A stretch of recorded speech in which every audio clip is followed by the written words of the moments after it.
So welcome back, everybody. This is Ashton with Two Country Boys in Cali. I have a very special guest with us today. Z. Z, can you introduce yourself, sir? Yes, I can. I am Z, the Vice President of Content Operations and Artist Services, and one of the co-founders of Audiomack, which is a digital streaming provider. We've been around since 2012. We launched an app in 2015. We are now on version 5 of that app, and we have a global audience of 20 million monthly active users. So quite the growth over the past 18 years, or excuse me, the past 8 years. Over the past 18 years, I have been in or around the music industry, first in radio and then transitioning into DJBooth.net, which was a hobby in 2003 through 2006 as I was finishing up college. And then that hobby magically, through hard work and 14-hour workdays, became a career. Co-founder of that platform, which is a long-form music magazine. We do editorials, op-eds, guest editorials, discovery content, and artist educational content. That's enough, right, Ashton? That's enough, right? Yeah. We don't want to we don't overkill their brains. And then I have our dope, awesome co-host, the man El Chapichon Quinn. Right? What's up, everybody, man? Glad to be back. Hope everybody's staying safe, quarantine free. So everybody staying quarantine, safe distance, while we're still doing this COVID thing. So really excited about this episode today. So this episode, and I definitely want to get there, but Quinn asked, and if Quinn can go in detail with this once I introduce this. But Quinn, when we was doing our best album so far conversation, brought up an interesting thing, and I wanted to get an insightful source. That's why I reached out to Z about a lot of the, I said major league players, but mainstream artists, bigger artists, with their dropping of albums during the quarantine in 2020, and also to kind of a little bit more in insight with that. And I also have another kind of question I kind of wanted to bring up after he elaborates more into that too as well. Yeah, with the pandemic, we're living obviously in a strange time outside the music industry. My grandmother turns 93 next month, and she said to me last week, this is the weirdest time of her life. So that sort of puts into perspective how awkward and strange 2020 has been. Specific to the music industry, a lot of artists, they gear their album releases around other more fruitful money making endeavors, specifically touring and merchandising. So when you strip away the ability to successfully tour, either domestically or internationally, what ends up happening is it sort of throws a wrench into their release plans. And so there are a lot of artists who have released content this year that was already in the pipeline. They had already spent money in marketing. And so, for instance, The Weeknd, he released an album earlier this year. They were so far down the road with that plan, it didn't make sense to hold off on releasing that album. However, there are a lot of artists who never got that far, and their summer plans, either to tour or go through the festival circuit, were blown up by coronavirus. And so, in that respect, it makes a lot of sense for them to hold off on those albums. I know right now the largest topic at hand on Twitter is SZA and her complaints that Punch, her manager, and TDE are holding her back.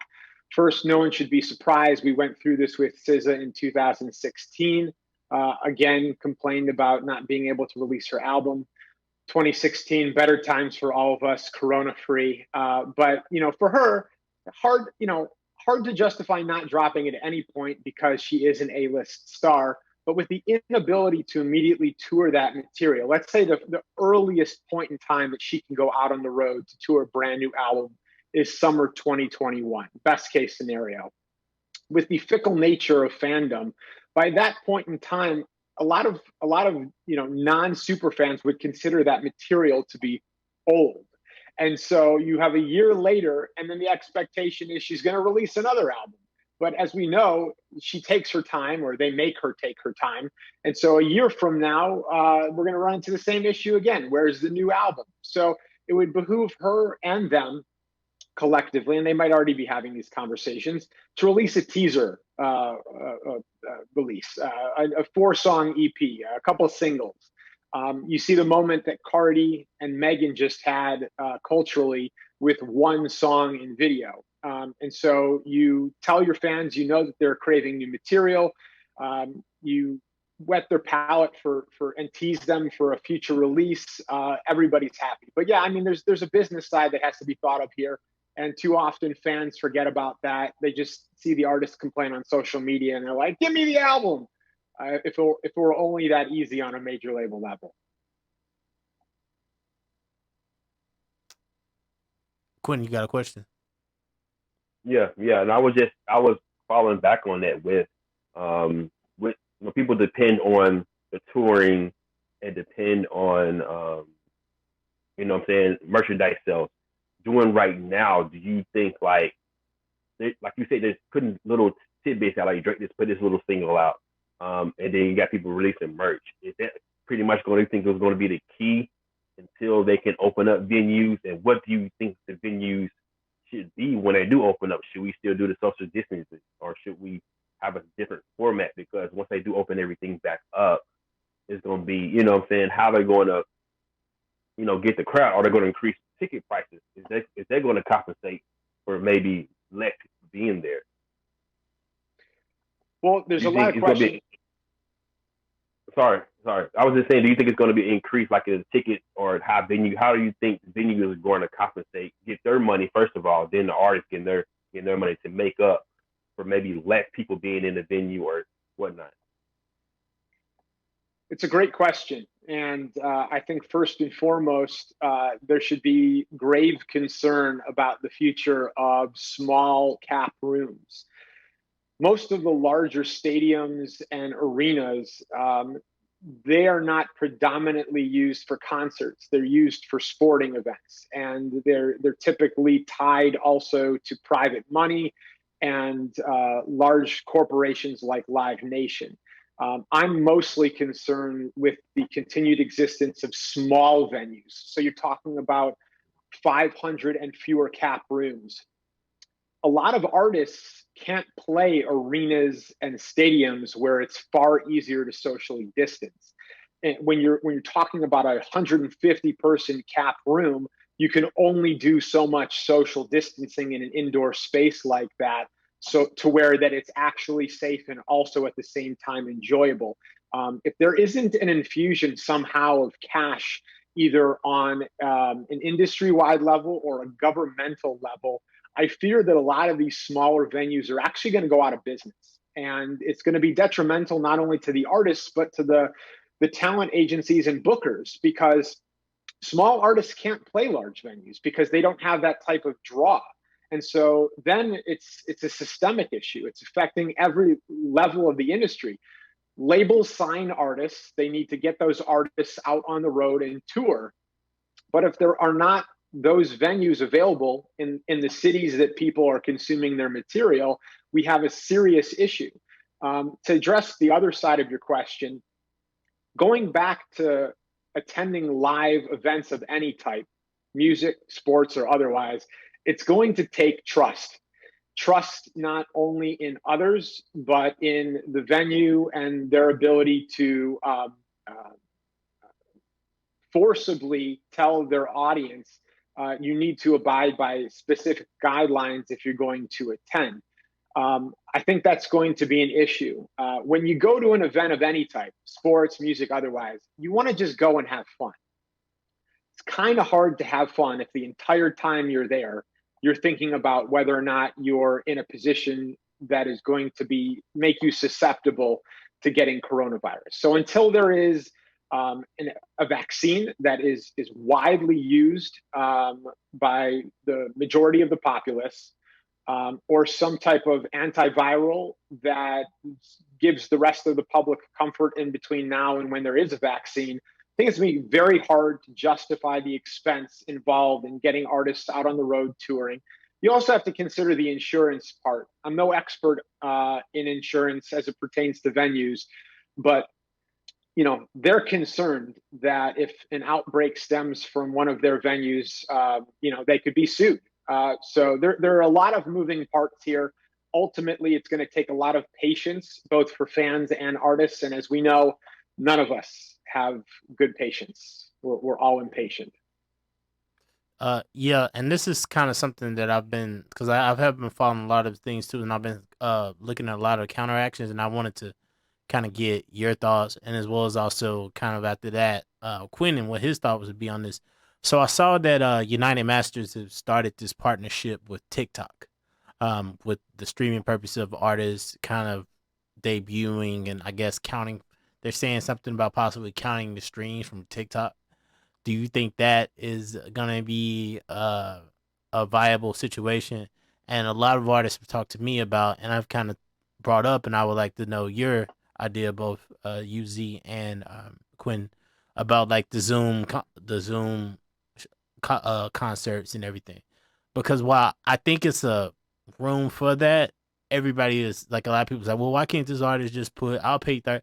I said you gotta look at the price point of like trying to stream Zoom and try to make it sustainable for artists. And I just wanted to know both of you guys' thoughts on that. Ashton, those are both great questions. As far as TikTok is concerned, they have bigger issues right now than worrying about streams on their platform counting toward SoundScan. There's obviously a threat on a national level that they won't be able to operate unless they change ownership or are granted a ownership stake on a majority level here in the States. So they need to figure out some other things. I don't love TikTok because the creators and the originators, the folks who actually make the music, are often overlooked for those who steal from those creators and then look to profit off of them in a taste making fashion.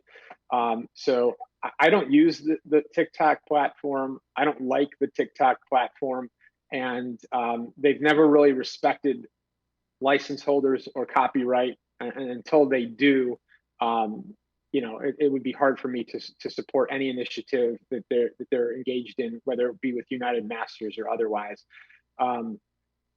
Your second question, it's hard for people to justify, especially at a time when so few people have extra income, to pay for a Zoom concert.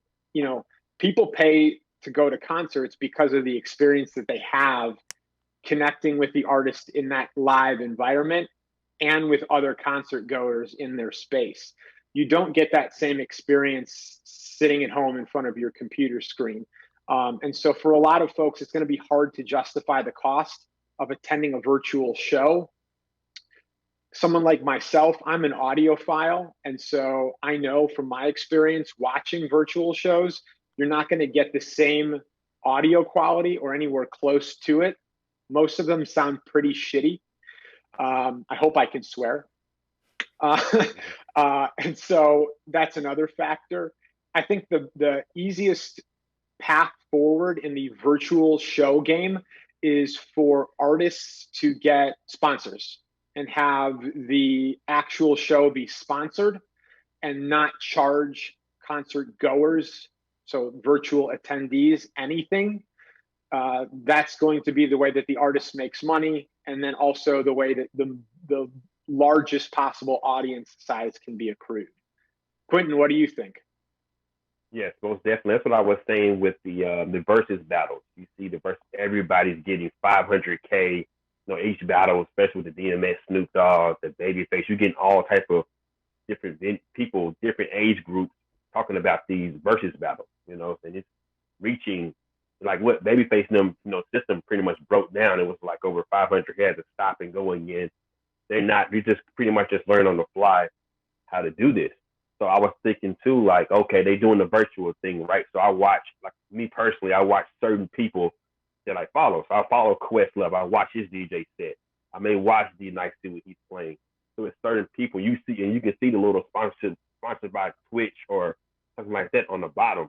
And we're keying it, like we're watching for maybe hour, 2 hours at a time, watching these versus battles, these certain DJ sets I want to see, certain people who spin that I like, that I follow. So I can see the artists doing that. Okay, getting through these companies, yo, I'm gonna sponsor you. If you sponsor me, give me, get my money. It's gonna be thousands of people watching me. I got a cult following, so I can see them doing it. When it comes to the concert aspect, I'm like, okay, I'm a fan of certain artists that I really like the Junes, the Outcasts, the Crits, whatever. Okay, how are they going to make it? I'm looking for new content. I'm looking for certain things that I want to see. So it's kind of the virtual aspect. I feel like the new thing. What is the new virtual thing is going to be? And I was looking, like you said, like the NBA right now, got the virtual fans. Fans are paying to be on the NBA screen right now. During the playoffs right now, you got the live people, the live audience.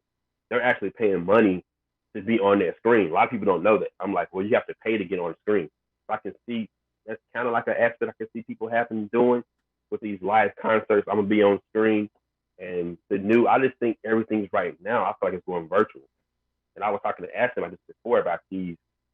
We had an idea about these virtual goggles maybe being in the presence of these people, like a robot or something like that, to look at the concert. But it's still never going to outdo the being live in the concert, being next to someone, talking about different music they like, what they don't like, which albums they don't like. It's not going to change that. Like me going to a Funkadelic concert, you can't experience people flying around and George Clinton coming out and the spaceship and stuff like that. You got to be in the right there. So it's like, man, you earn it, you want that, but you can't do it through a virtual kind of aspect. That's the only thing that I don't know how they're going to do it. I think a lot of that is like you said. I think, like just mentioned, a lot of trial and error, a lot of things too. I think a lot of the more niche artists, I think they might have easier time doing it, and then the mega artists being able to do it, because I'm Z. You could probably agree to this. Like a lot of the smaller, more niche hip hop artists, and I will say even some R&B artists, they seem like they're doing fine during this quarantine.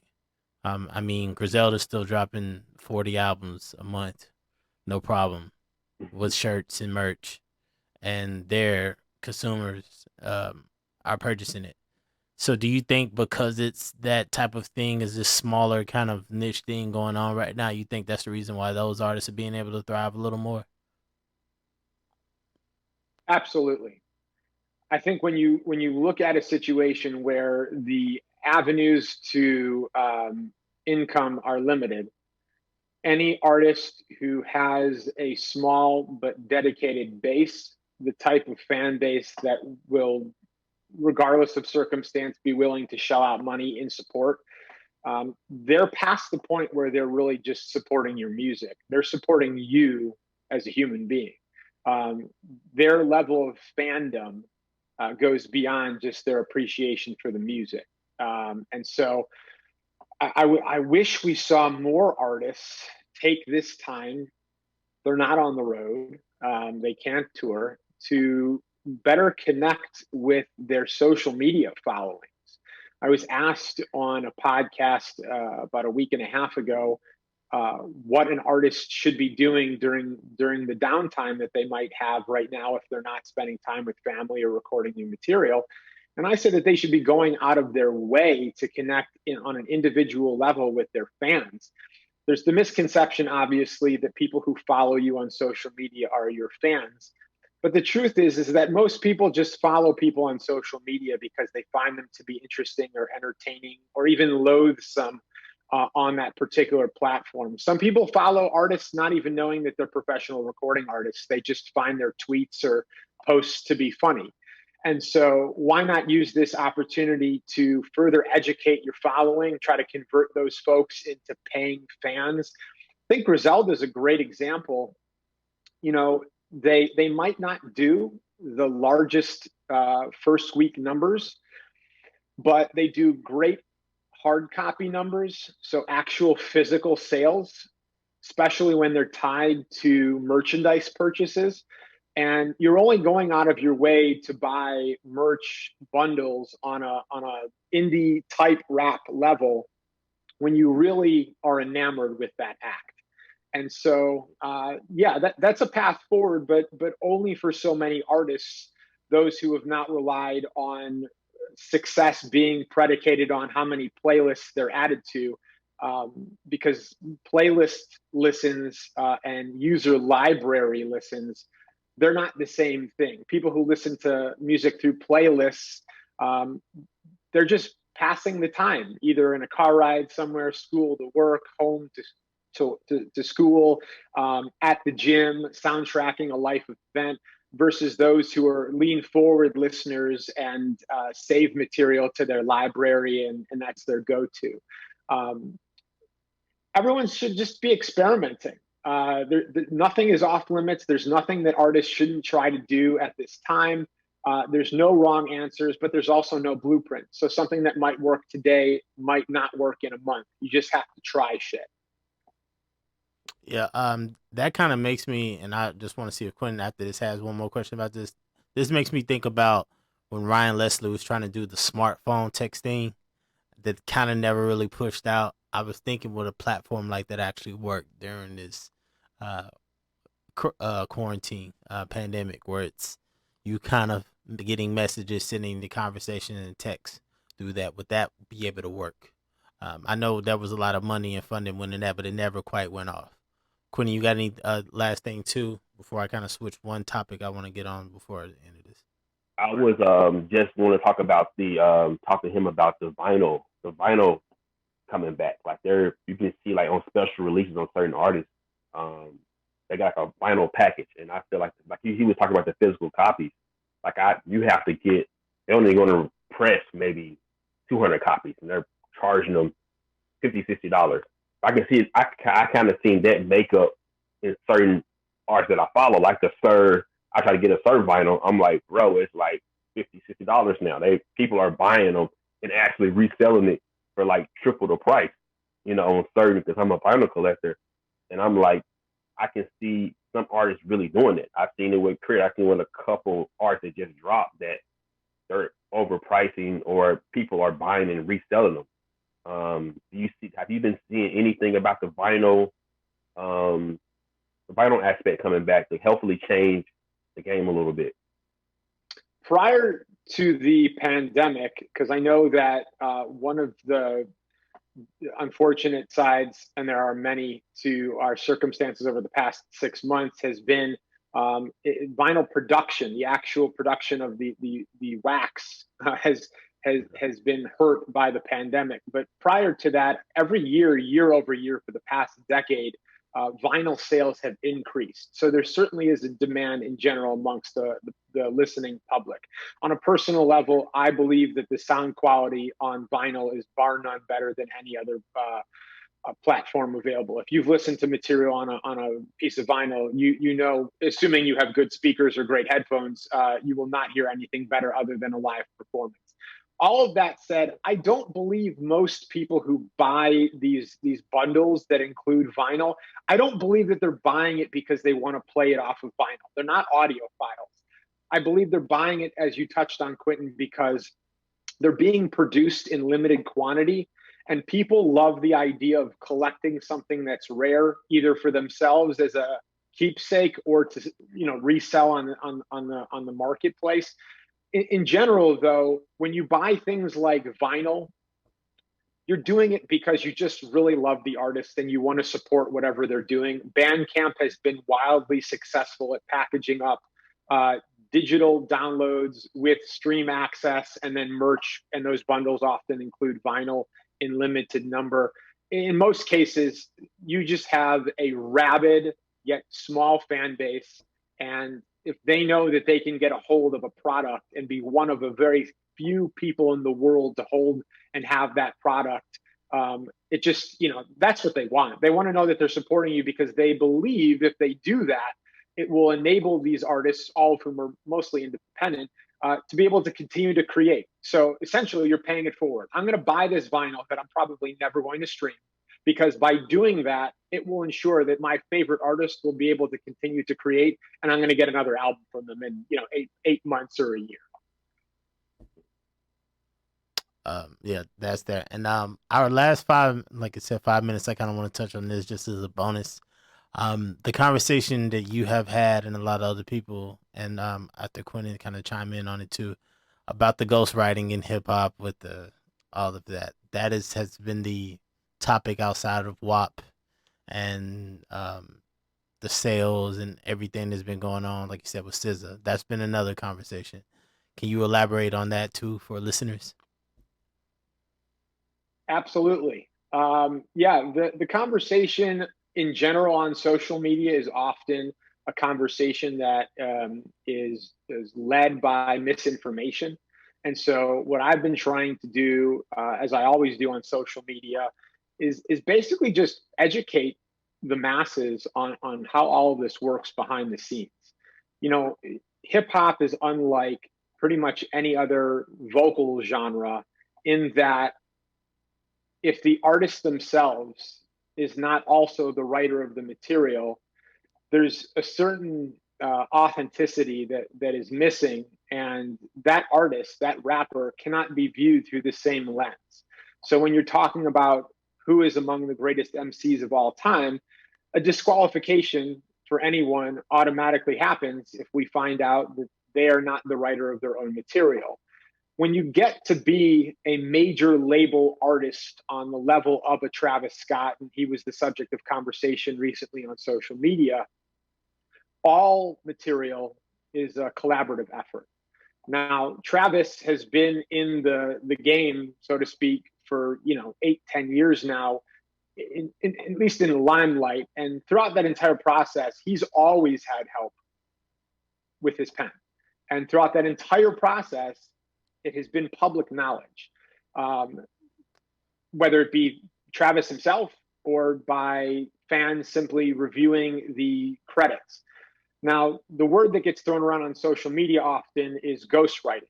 And in the case of Travis Scott, similarly, the case of Cardi B, they use songwriters. So just like a pop artist would use a songwriter, they use songwriters. They come into the studio, or they literally are handed off finished songs that someone else wrote, and they credit them publicly and even do media with them. Cardi B has done interviews with Partisan Fontaine, who has written almost every one of her big hits, or has been a co-writer on every one of her big hits. So, they're not hiding anything. The difference between 2020, or I should just say the streaming era and the CD era, which is, the past era, is when you used to buy an album, you'd open it up and then you'd take the cover insert out and you read through the credits. And or at least I did. I can't speak on behalf of everybody else. And so you sort of know. And so, you buy a Nas album, you buy a big album, and you'd see if there are any other writing credits. Now no one's buying physical copies. And as a result, and we're just streaming, no one's taking the time to look at the credits. Now they are available on nearly every single streaming platform. I know that they're available on Spotify and Tidal. They're available in part on my platform, Audiomack. They're available on YouTube. They're even available on Genius. So they're out there. But it takes work to leave social media and Google something, I guess. And so it's just easier to call an artist out for employing a ghostwriter. My personal opinion is I want to know if the artist themselves is trying to be in the conversation for respected lyricist or greatest of all time. If you want to be classified as such, then you better be the only writer on your verses. If you get help with a hook or a bridge, chorus, fine. I don't care. But an artist like Travis Scott, first of all, he's publicly stated that he doesn't want to be referred to as a rapper. So he's already disqualified himself from that conversation. So as far as Travis is concerned, he just wants to make the most palatable, mainstream, widely accepted, and popular music possible. And the only way you do that is by working with as large a number of artists and creatives as possible. So that's sort of where I stand. Hopefully other people can discern the difference between songwriter, public knowledge, ghostwriter, not public knowledge. And then that will help them inform themselves on, these artists, and not make broad brushstroke assumptions, but take everything on a case-by-case basis. Okay, that is that. So we reached at the time of 30 minutes. I just want to appreciate you, Z, about going in forth in detail with that information too. You got any last things you want to add real quick, Quinn? I don't know. No, I was completely listening, man. I was checking out what he was saying about the ghostwriting and just thinking about like on I've been on this heavy NWA Dre thing lately. I was like, well, DOC, Ice Cube, you can hear them when they wrote for Easy and all that stuff. So it's exactly what he was saying. It depends what the artist wants. He want to do mainstream stuff. He just really want to take ownership of penmanship. It depends, man. It's every artist different. Everybody, got their own opinion on it, and they got the right to that. All right.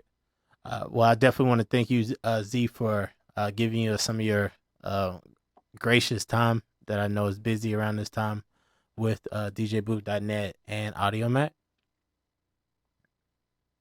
Ashton, thank you so much for having me. It was a pleasure talking with you both. Ashton, you've been a supporter of everything that I've done for years. I've seen the support on social media. It doesn't go unnoticed. So thank you so much. I really appreciate it. I urge everybody watching and listening to download the Audiomack app, and also to visit DJBooth.net for great editorial, artist discovery, and artist education content. Thank you again. Thank you. So that is our time, everyone. We on YouTube. Subscribe. Also to audio on all the streaming. I see everybody getting on the YouTube now. Everybody's hitting me up saying thank you for putting this on YouTube, because I don't be streaming, but I'll be watching on YouTube. So I appreciate everybody going in from there. Salute to everyone. See y'all next time. Thank you.